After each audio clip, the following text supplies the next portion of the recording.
Imagine fusing together massive amounts of data taken from thousands of satellite, ground, and sea level sensors that have been tracking the pulse of our planet's climate and weather for decades.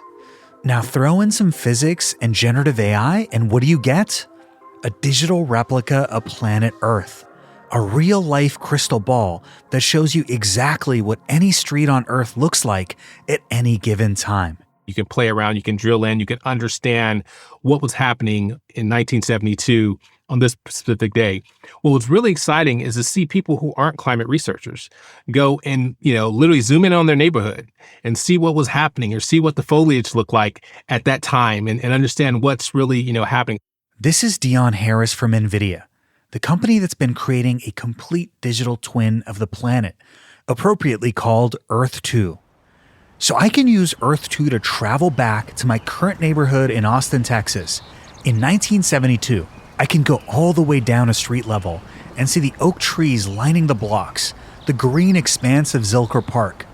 But you can also see the specifics of what the climate looked like, the air quality, the weather systems, the monsoon patterns, and how they all interact. But even more importantly, we can use these complex climate models to travel into the future and visualize multiple outcomes in extremely high resolution and do it all really, really fast. Something that traditional climate models were nowhere close to achieving. Roughly about 45,000 times faster in terms of creating an actual forecast. It's not just one forecast that makes it interesting, it's being able to do thousands of forecasts that can give you a much better representation of what the likely outcomes come out. So just to give an example, we are working with the Central Weather Administration of Taiwan, and they're often hit by typhoons that are coming, inland. And so what's interesting about Taiwan is it's an island. And so you have to be able to understand how and when you can relocate, but their relocation options are somewhat limited. And so by giving them more granular understanding of where and when typhoons will hit landfall, for example, they can then model and quickly build, re-evacuation or relocation programs based on that data. So having more resolution gives them more information quicker about specifically where and when, areas are going to be impacted. So it's safe to say that AI technology is ushering in a new era of powerful tools to predict and respond to climate change. But it goes beyond that. Geoengineering is giving us the ability to intervene and control the weather. Does this mean that AI could actually solve climate change? I'm Bilawal Sidhu, and this is the TED AI Show, where we figure out how to live and thrive in a world where AI is changing everything.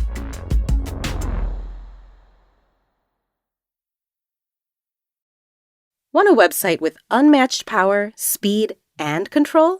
Try Bluehost Cloud, the new web hosting plan from Bluehost. Built for WordPress creators by WordPress experts. With 100% uptime, incredible load times, and 24/7 WordPress priority support, your sites will be lightning fast with global reach. And with Bluehost Cloud, your sites can handle surges in traffic no matter how big. Plus, you automatically get daily backups and world-class security. Get started now at Bluehost.com. Hi, I'm Bilawal Sidhu, host of TED's newest podcast, the TED AI Show, where I talk with the world's leading experts, artists, journalists to help you live and thrive in a world where AI is changing everything. I'm stoked to be working with IBM, our official sponsor for this episode. In a recent report published by the IBM Institute of Business Value, among those surveyed, 1 in 3 companies pause an AI use case after the pilot phase. And we've all been there, right? You get hyped about the possibilities of AI, spin up a bunch of these pilot projects, and then crickets. Those pilots are trapped in silos, your resources are exhausted, and scaling feels daunting. What if, instead of hundreds of pilots, you had a holistic strategy that's built to scale? That's what IBM can help with. They have 65,000 consultants with generative AI expertise who can help you design, integrate, and optimize AI solutions. Learn more at ibm.com/consulting. Because using AI is cool, but scaling AI across your business, that's the next level. Teams with big ideas start in Jira, the only project management tool you need to plan and track work across any team. Jira even helps our team here at TED, keeping us in sync to deliver the big ideas our listeners love. And there's a lot more that teams will love about Jira. It keeps cross-functional tasks organized with a project's timeline. That's always really key so that we make our deadlines. And cross-functional teams like TED working in one tool gives leaders the important visibility they need to make better business decisions. Get started on your next big idea today in Jira.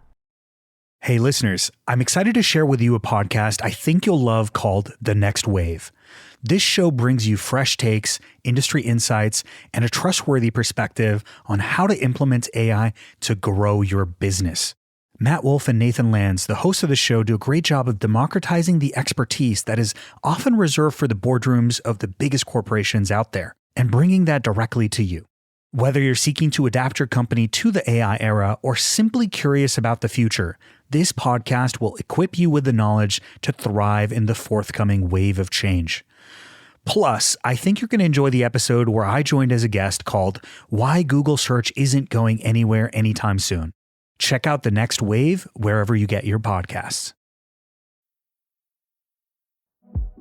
Now, I don't know if I buy that AI is a panacea for the climate crisis, but these models are an amazing example of how AI will be transformative in the climate space.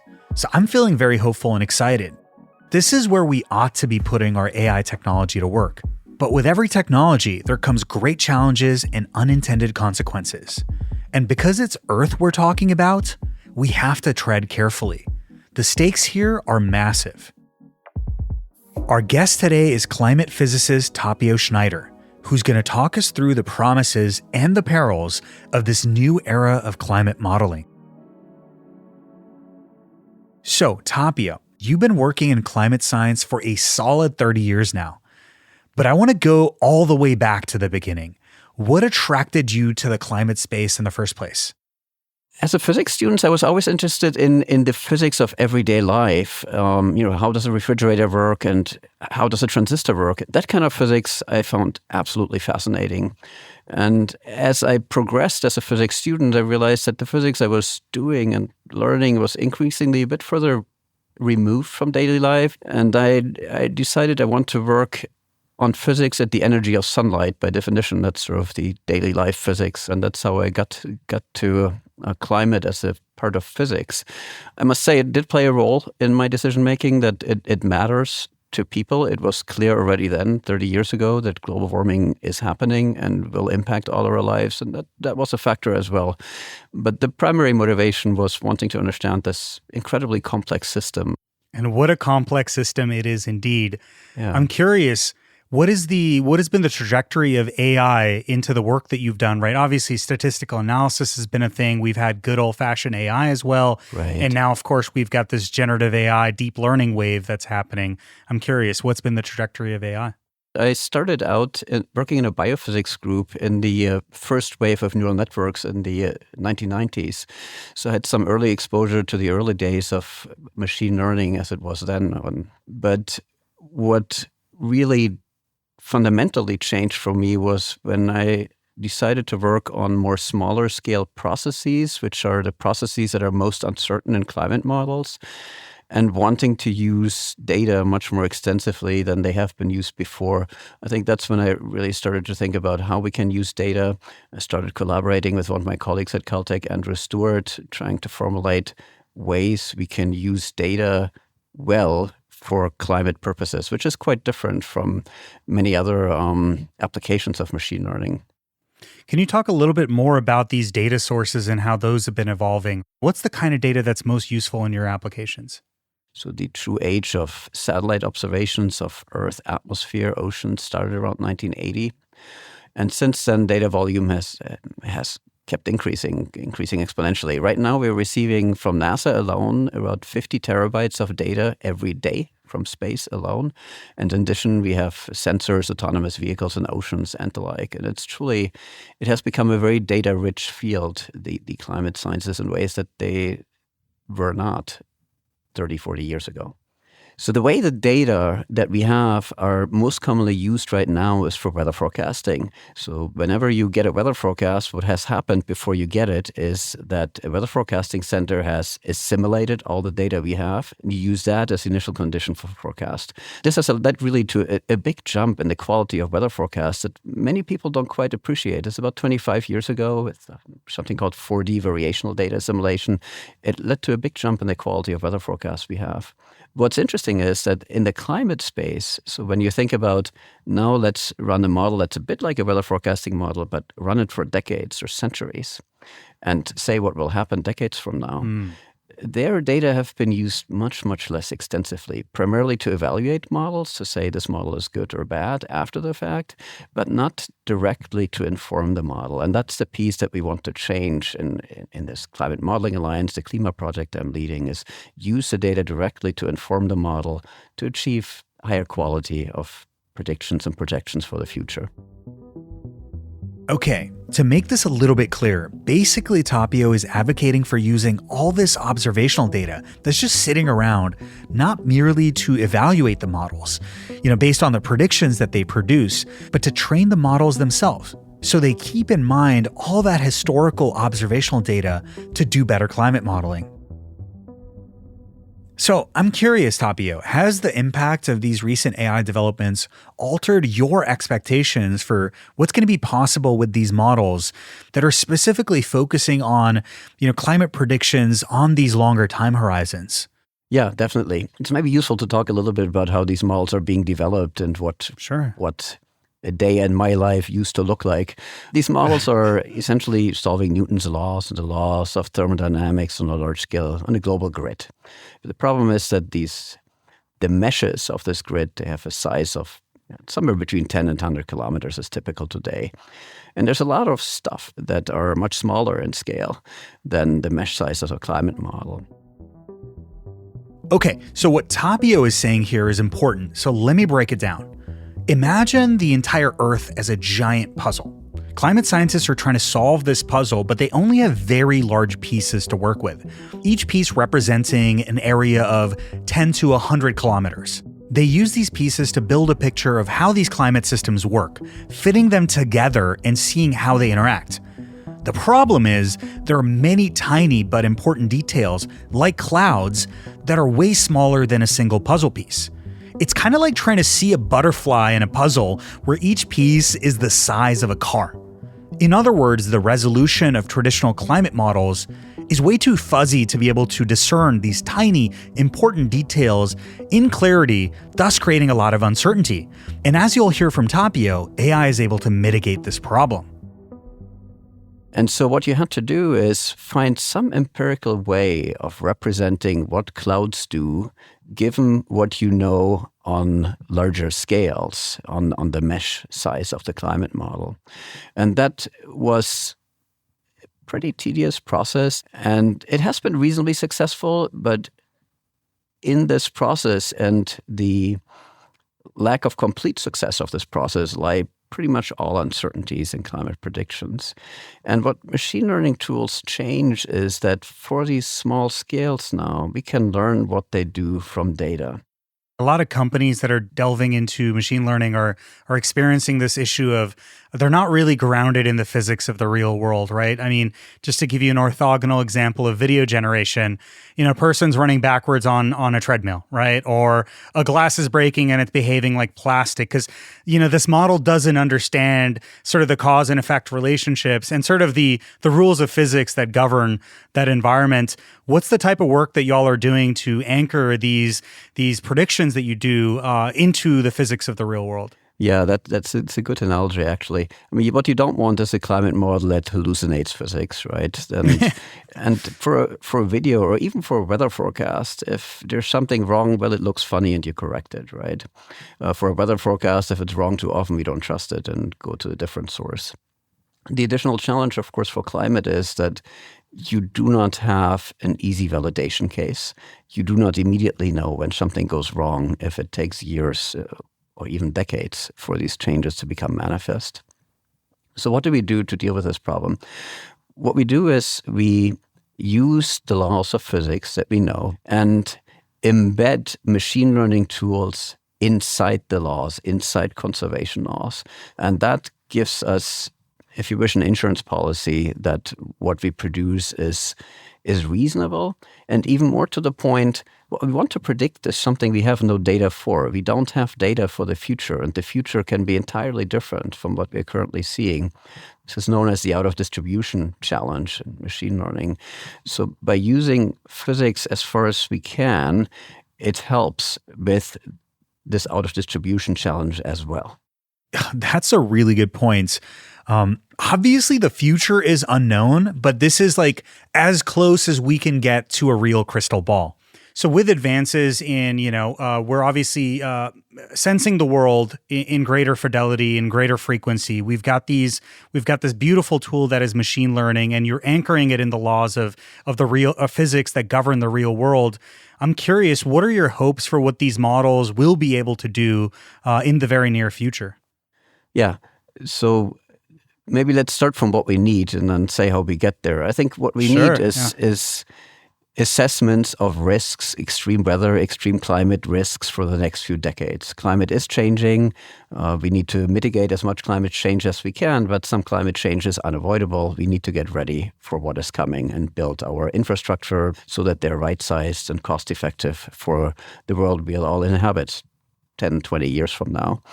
So you need two things. You need to reduce model errors, and you want to quantify uncertainties, errors, so that we can take them into account in planning decisions. If you're an engineer building a stormwater management system, you don't want to just know the mean rainfall or any kind of expected values, but you want uncertainty ranges, you want risks. The biggest uncertainties in climate modeling come from these small-scale processes. For example, clouds dominate the uncertainties in climate predictions. We don't quite know what clouds will do under global warming. That dominates uncertainties in how climate will change. And the machine learning tools we're talking about, I think, have huge potential there. One concrete example that turns out to be important is how does a cloud exchange air with its surroundings through turbulence? Turns out to be it's one of the key controlling factors for how clouds behave under global warming. That process is hard to measure. It's even hard to simulate precisely and infer from simulations. But there are machine learning tools that allow you to indirectly infer what that process looks like, that you can then use in a climate model and achieve large error reductions. Our colleagues at MIT have developed an ocean model. A similar story there, a small-scale turbulence in an ocean. You can similarly learn from data how to model that in the context of this large physical model. And then we are still talking about perhaps order 10-kilometer scale resolution. You still need to get to this kilometer scale. And here's another really good use of AI tools. It's for downscaling or super resolution, if you wish, that you fill in the details that a climate model does not produce using data we have for the present climate projections for a future climate, to produce the localized climate risk assessments that we ultimately need. So you brought up really 2 points. One is, rather than getting this like macro scale picture, we need to give decision makers and local authorities this micro scale picture so it can be a lot more actionable. And then as we reduce the error, the quality of predictions, the accuracy of the predictions will obviously go up.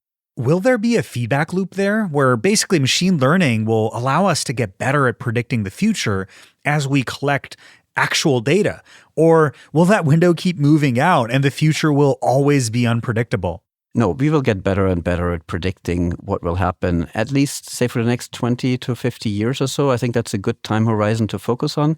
We should be able to provide good predictions. The reason I choose this time scale is that if you think longer term, uncertainties in what we as humans do will start to dominate. How much CO2 will we emit? And that's obviously not something you can model from first principles. So that becomes a conditional for providing scenarios. But for the next few decades, the uncertainties we have are dominated by model uncertainties and then by just the natural chaotic variability of the atmosphere and oceans.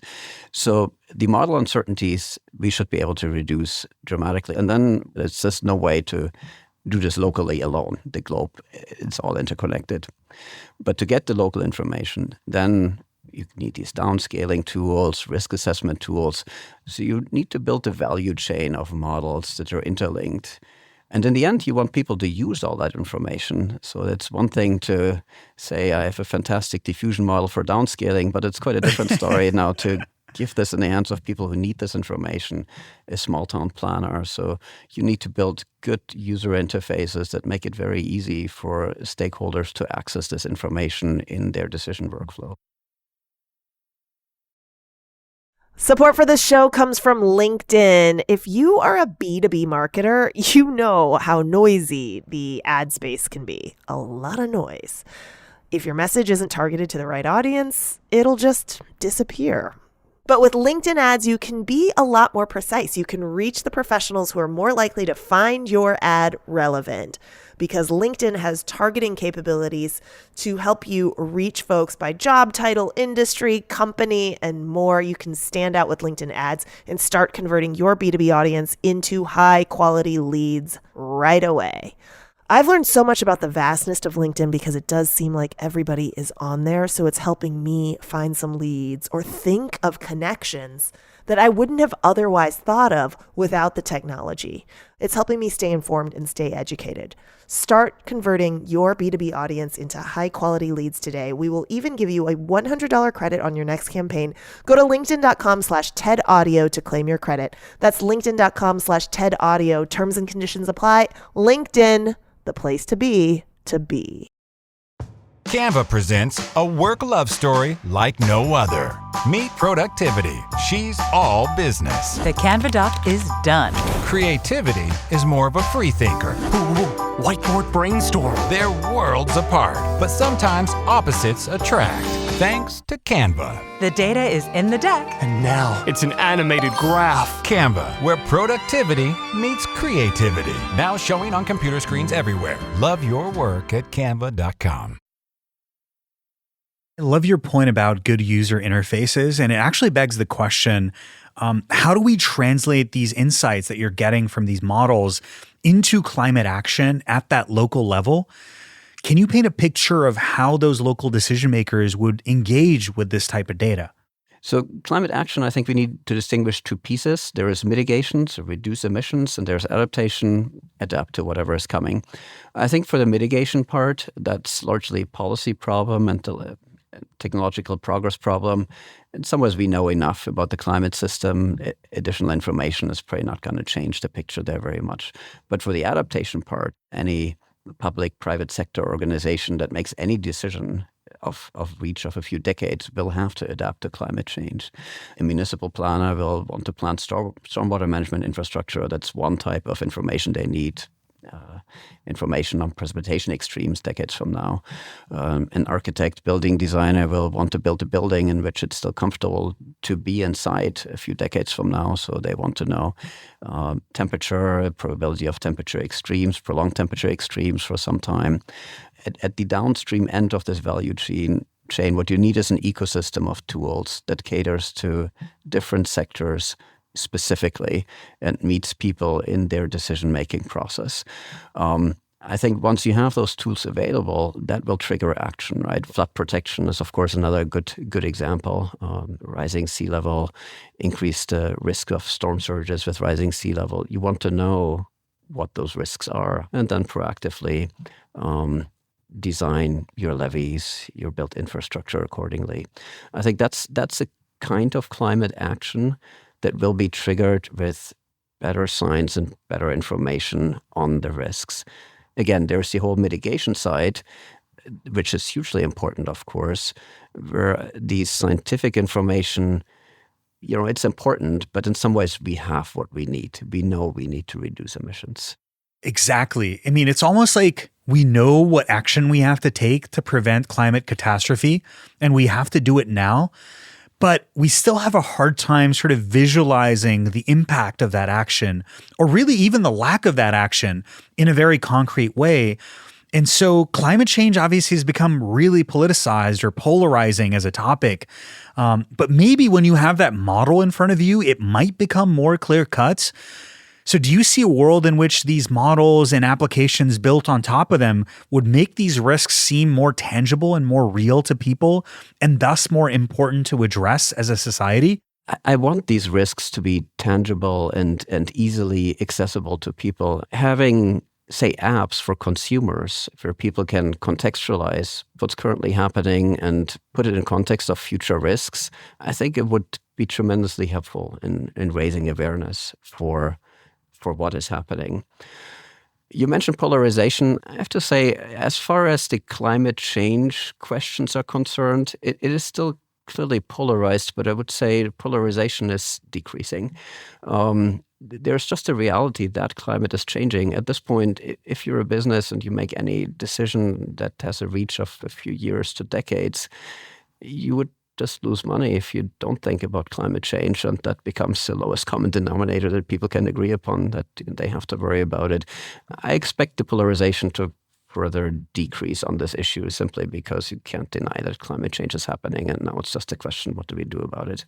It's amazing that economic incentives are aligned here, right? And Yeah. to your point, 10 and 20 years are a time scale which impacts all of us. It's not this nebulous hundreds of years from now thing that we're planning for, which makes a huge difference. I think before we get into mitigation, I do want to talk very quickly about AI is like the panacea for everything these days. Well, how do we solve this problem? Well, AI, of course, and then AGI will magically come along and solve everything for all of us. In your mind, what can AI not help us do from a climate perspective? I think the potential for modeling and the like is huge for anything involving software, but it's important to keep in mind that we live in a very material world. Nitrogen fertilizers are produced primarily by the Haber-Bosch method, which relies on natural gas and is a large source of emissions. Steel production, cement production, right? These are all enormous industries putting out massive amounts of material. Those things are not so easy to change quickly. There's, of course, aviation is also a good bit harder. Aviation is 2% of global emissions. It's important, but if we can deal with everything else, that's already pretty good. But everything else there's still a number of fairly recalcitrant problems there. So I think AI may not be the magic bullet for all of that, but that being said, it can play a role in finding solutions.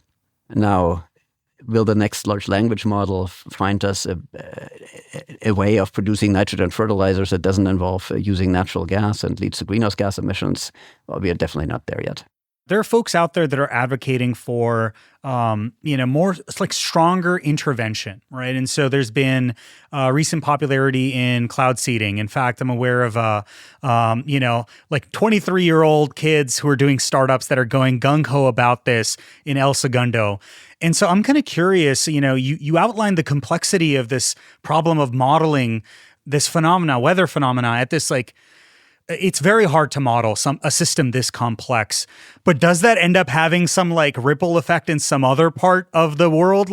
Do we understand that? I'm kind of curious what you think about these other forms of climate intervention.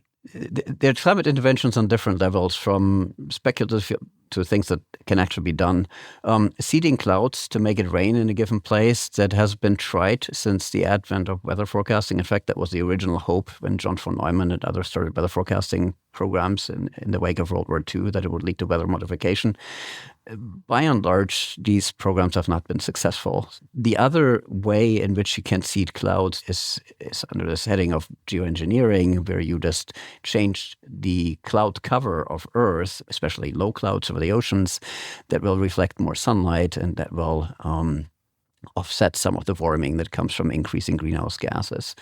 There are various ways of offsetting warming from increasing greenhouse gases. Seeding clouds, it's fairly speculative. It may work. What almost certainly is possible is put aerosols, so little particles, could be a sulfate or silica particles, into the stratosphere with rockets.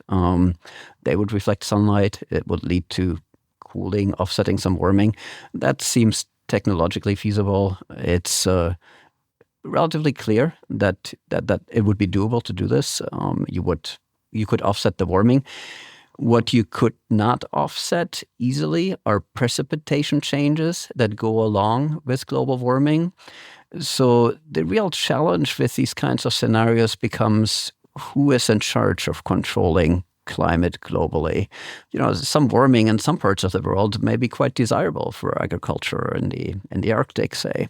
So people may not want that warming not to happen. Of course, by and large, warming is not desirable. It has all sorts of attendant risks. But then if you do geoengineering, you might change the monsoon rainfall in India, and that will have severe implications that people there obviously wouldn't like. So there is a governance problem and an ethical problem. Who's in charge? There's the obvious moral hazard problem. So suppose we find ways of offsetting some warming. Does it give us carte blanche to keep emitting? The risk if you do this for a while, any kind of geoengineering, is that you're offsetting the warming. Say you do it for 30 years, you offset all the warming that would have happened in 30 years, probably something like 0.6 degrees centigrade or so. But for one reason or another, you miss the fix of injecting aerosols into the stratosphere or seeding the clouds. And then you'll get all the warming that you offset over a timescale of a few months in one bang, which is what's called the termination shock. So, for those of you who haven't heard the term before or read the book, termination shock is kind of like putting the planet on a climate change painkiller. If we suddenly stop the treatment, all that warming that we've been masking hits us all at once. Kind of like withdrawal, but for the whole planet. It's the shock of terminating our quick fix, hence the name. So there is another governance ethics hazard in that as well. I think it's good to have that discussion on a society level. Cloud seeding as a research program I support, because it's really one of the big uncertainties in climate projections is what will happen to clouds, or how does pollution affect clouds more broadly. And at the very least, these programs elucidate that question. Whether we should do this on a global scale, well, my personal take is at least to be extremely cautious, right? We are messing with a system we don't fully understand. Whatever we do will have global implications. We don't have effective governance mechanisms. That seems very difficult. You could find a globally optimal solution if you can globally agree on the loss function to minimize. But then I think that would be possible. But that's the problem, right? I mean, we won't globally agree on the loss function. The objectives for different countries, different stakeholders will be very different. Case in point, China and India are already saber-rattling over China's weather modification program. India's worried it's messing with their monsoons and the rivers that they share across their borders, which, no surprise, could have an impact on agriculture and food security. Well, I certainly hope that we come up with a globally optimal solution and doesn't take an eccentric billionaire to just go, have carte blanche and just start doing this without the consent of this planet that we inhabit together. I'd love to change gears a little bit just on the impact of AI systems, right? Like there is in terms of power consumption. How do you think about this race towards more data, more compute equals more intelligence? We must do this, and the climate impact that this sort of race is having. Yeah, the climate sciences have been big users of supercomputers since they exist. So we are big electricity users by implication, and sometimes people joke we should just take the attendant CO2 emissions that come with climate simulations into account straight in the simulation. Which it's a joke. It's tongue-in-cheek. I mean, it's not that big in a global scale, right? But of course, it's a serious concern. I mean, the silver lining here perhaps is that we're getting ever more compute for the same amount of electricity energy used. So that's the good news. Of course, training AI models right now is incredibly expensive. Given that it is so expensive, you can't simply scale it with bigger computers indefinitely. So we probably have to find more energy efficient, more data efficient ways of achieving what today's big models achieve. And I think that's sort of the new frontier, build models that are more energy efficient, smaller, and just as good. And I think that's where we will see a lot of progress in the coming years. That would be my expectation. Not to get too science fiction-y here, but data centers are already very resource intensive. We're going to keep producing more data too as a society. That's certainly not going away. How do you see sort of this industrialization, the next evolution of industrialization technology getting built into the type of climate models that you're building? Are you accounting for this already? How does that work? when we do climate simulations, we take emission scenarios as given. So there are some economists, social scientists, and the like getting together and mapping out several plausible futures for emissions, how much technological progress is expected and the like. And what we take from that are these scenarios, and then we make climate projections conditional on those scenarios.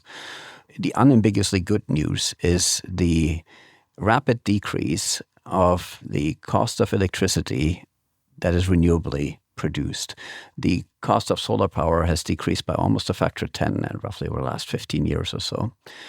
So what we need is renewably produced electricity, and that's increasingly feasible, and that then can power large data centers. So I think it is a science fiction scenario where we would have to worry that data centers are kind of eating our climate future. I think I'm more optimistic there that, in fact, they'll be renewably powered, getting more efficient, and we can sustainably compute for whatever we need in the next few decades. What is your vision for the future, right? On one hand, a lot of people view AI itself as a very polarizing subject. Some people are extremely optimistic about it to the point where people are like, we must keep accelerating, accelerate or die. On the other hand, people are like, oh no, we got to pump the brakes. Are we deploying and proliferating this technology far too quickly? How do you think about this conundrum and on the spectrum? I think my own work is it's certainly not representative, but I think it is indicative of how AI can be hugely beneficial, I think, in the long run for many. For us, it really takes a lot of the drudgery out of the day-to-day work. We can learn functions from data that before we had to guess by hand, and it was tedious. It's increasingly becoming a very efficient tool. So I think I'm extremely optimistic, and I think in the long run, this will increase productivity, and I see some of that in my daily life now. And I'm very optimistic about that part. Of course, it does mean some jobs will become less important, others more important. There will be winners and losers, just as there were at the beginning of the Industrial Revolution. That will happen again. I think I see huge potential. I think I see huge risk not using that potential and setting us back. I'm less worried about, say, computers taking over those kind of scenarios. They're not a large concern for me right now. What are you looking forward to? I mean, for me personally, of course, is I want an amazing climate model that reduces uncertainties, quantifies uncertainties, and then build verticals on top of it that goes to local scale information, that goes to apps that consumers can use to assess climate risks to their own properties, to their weekend plans, and the like. I want climate information to be permeating economic decisions in a rational and effective way. And I think it's achievable.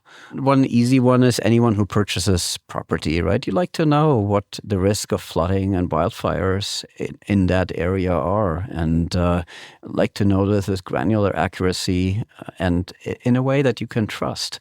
And I think that's achievable. And just simply, when you talk with your friends about the weather today, it's an unusually hot day.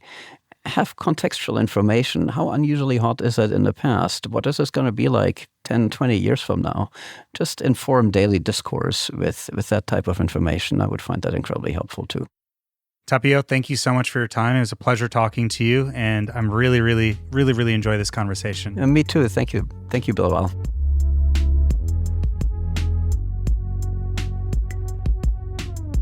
So, after my conversation with Dion and Tapio, there's a couple things I just want to stop and marvel at. Number one, our planet is covered in sensors. Let's appreciate that for a second. It's not just satellites and space and underwater drones. It's LiDAR measuring aerosols and clouds. It's a radar measuring ice sheet thickness. The boatload of sensor data out there constantly monitoring this planet blows my mind. And only now are we starting to fuse it all together. And number two, we're building some predictive climate models using the same AI technology we use for sillier, whimsical things like AI art generators or 3D video games. That's just cool. And a big reminder that it actually matters what we do with technology. Speaking of technology, if these models are accurately predicting climate disasters, we may be tempted to use geoengineering to modify the weather. But oh boy, does something like this require global coordination in lockstep. Otherwise, I see a new kind of geopolitical crisis brewing in the future, literally the weaponization of weather. Instead, we should think of this crystal ball as a sandbox for scenario planning, generating a model of what the Earth could look like in the future if we make a set of decisions and put them in motion. We can use it like a canvas for global coordination. So if we continue with the current path of excessive emissions and energy blindness, the models will map out just how dire the consequences will be. But hey, the future isn't fixed. And these models can also show what other futures are possible if we take intensive coordinated action to mitigate some of the harm caused by the climate crisis. That is, if we shift away from fossil fuel towards clean energy sources. If we work to reduce emissions and preserve biodiversity. These next generation models allow us to travel forward in time and visualize the impact of our actions to make a more tangible vision of the world we actually want to live in.